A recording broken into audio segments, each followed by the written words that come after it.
Army shelter in Vanier no longer moving forward, at least as proposed. Construction costs cited as one of the reasons why.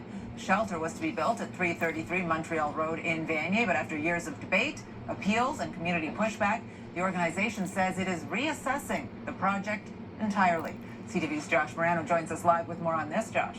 Well, Patricia, the plan to relocate the Salvation Army's booth center to Montreal Road was first approved by City Council nearly a decade ago, but after years of legal challenges, revisions, and opposition, the project is now being reconsidered.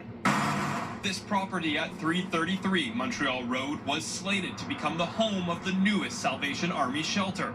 But now, after years of debate, the organization is reassessing those plans. It's pretty rough down here. Like, my home school is now a food bank. I went to Rideau High School, so that speaks for itself. For Vanier resident Wade Heath, this news is welcome. It's kind of good for now because I think we need more housing and I think we need other resources that could be kind of implemented into our area. The proposed Salvation Army's Center of Hope was initially approved in 2017 and featured approximately 350 shelter beds, but was scaled back in 2022 to 99 beds. This has been going on for years and years, and I don't know what's going to come of it. In a statement, the organization says since initial site plan approvals were secured several years ago, construction costs and market conditions have changed significantly. It is a very low-income area, and we do not want to put any more stress on that community.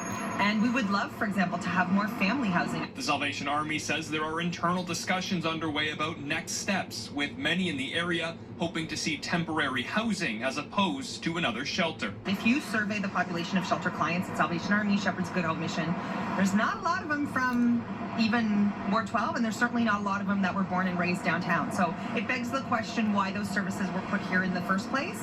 And we want to make sure that we transition out of that shelter mentality into something that's more permanent. When you come down to the market and you see the shelters, they look scary, but that's because of the concentration. It's not because of the issues that are present. We're really hopeful to see that moving forward as a trend, and yeah, housing, housing first, housing everywhere. For Heath, that too is his hope. And more maybe outreach resources, maybe not necessarily like shelters and stuff, but just more programs so that people don't have to be homeless. For now, there is no timeline for what could eventually be built on the site. Salvation Army says the Ottawa Booth Center downtown will continue operating and providing services while it determines its next steps for the property. Patricia. CTV's Josh Morano live for us tonight. Thank you.